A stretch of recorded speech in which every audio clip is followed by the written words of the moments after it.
দিমাগটো যদি লগাব পাৰ তেনেহ'লে ৰাতিৰ ভিতৰতে মালামাল হৈ যাব কি আইডিয়া আগতে সেইটো কওক কম তই নীলাঞ্জনাক বিয়া পাতি ল ধুনীয়া ছোৱালী আৰু দুয়ো ধুনীয়া মিলিবি গম পাইছনে নাই কি এইটোৱেই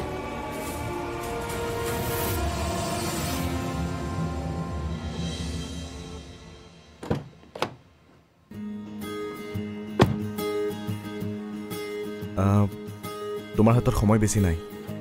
সোনকালে কথাবোৰ ভাবি মোক কোৱা হ'ব হেল্ল' হয় হয় হয় নেকি বাহ মোৰ যে বিশ্বাসেই হোৱা নাই থেংক ইউ ছাৰ এইটো সঁচাকৈ ভাল খবৰ আমি এতিয়াই গৈছোঁ থানালৈ ছাৰ ঠিক আছে অ'কে কি হ'ল কোনে ফোন কৰিছিলে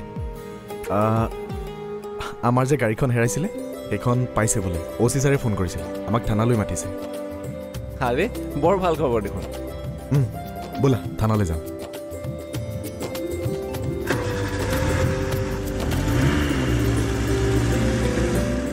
কিন্তু মই নীলাঞ্জনাক কেনেকৈ বিয়া পাতিম তাই দেখোন সুৰজৰ পত্নী এই সুৰজে দেখোন নীলাঞ্জনাক কেতিয়াবা এৰি থৈ গৈছে আৰু মোৰ এতিয়া এনেকুৱা লগা নাই যে সুৰুজ কেতিয়াবা ঘৰলৈ ঘূৰি আহিব আৰু এটা কথা নহয় নীলাঞ্জনাওতো ঘৰলৈ ঘূৰি যাব নোৱাৰে কাৰণ দেউতাকে তাইক তেজ্যপুত্ৰী কৰিছে এইটোৱেই চান্স তই নীলাঞ্জনাক বিয়া পাতি ল ঐ সুবিধাটো পাইছো যেতিয়া সুবিধাটো ল নাই দাদা মোক আপুনি এনেকুৱা কাম কৰিবলৈ কেতিয়াও নিদিব চি চি চি চি সেইবিলাক বহুত বেয়া কথা আৰে বাবা মই যি কৈছো তই সেইটোৱে কৰ তাৰ বাহিৰেতো তোৰ আন কোনো উপায় নাই চা তই যদি নীলাঞ্জনাক বিয়া পাত মই কনফাৰ্ম হৈ যাম যে মোৰ টকাকেইটা মই ঘূৰাই পাম নীলাঞ্জনাক বিয়া পাতিলে আপুনি টকা কেনেকৈ পাব চা নীলাঞ্জনাৰ বাপেকৰ বহুত সা সম্পত্তি আছে বিয়া পতাৰ পিছততো সেইবোৰ তোৰেই হ'ব আৰু তোৰ হোৱাৰ লগে লগে মোৰ টকাকেইটা মই ঘূৰাই পাম নাই নাই নোৱাৰোঁ মই এইটো কাম কৰিব নোৱাৰোঁ মোৰ মনটো এনেকুৱা কাম কৰিবলৈ কেতিয়াও নকয় তেতিয়াহ'লে তোৰ মৰাৰ বাহিৰে আন উপায় নাই এতিয়া তই তোৰ মনটো সোধ যে তোৰ মনটোৱে তোক মৰিবলৈ কয় নে নকয়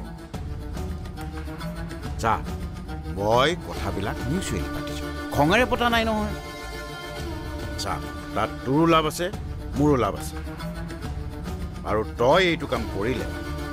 তোৰ লগত মই থাকিম মই তোক ছাপোৰ্ট কৰিম আৰু চা তই যদি নীলাঞ্জনাক বিয়া পাত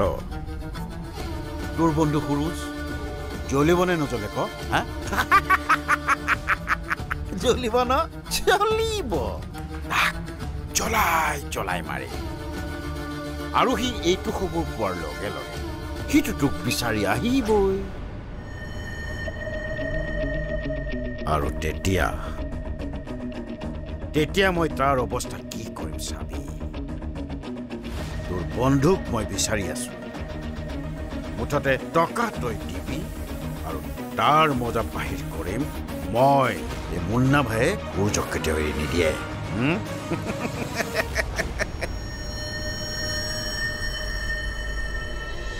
তোমালোক এতিয়া ক'ত আছা আমি থানা পালোহি উফ কিবাকে যে গাড়ীখন পালো সেইটোৱে ডাঙৰ কথা তাকে মোৰো বৰ ভাল লাগিছে শুনাচোন তুমি ইয়ালৈ আহিব নালাগে প্ৰয়োজন হ'লে মই ফোন কৰিম আৰু সুৰুজৰ কিবা খবৰ নাই সেইবোৰ এতিয়া একো গম নাপাওঁ বাৰু মই এতিয়া যাওঁ পিছত তোমাৰ লগত কথা পাতিম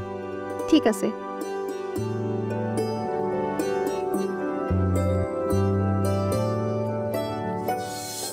এয়া লওক ছাৰ মই সূৰ্যৰ পৰা গাড়ী কিনোতে লিখি লোৱা দলিলখন ইয়াত সকলো কথা ডিটেইলছত লিখা আছে মই গাড়ী কিনোতে 5 লাখ টকা দি লিখাই লৈছোঁ এয়া সি মোক দিয়া কাগজ পত্ৰ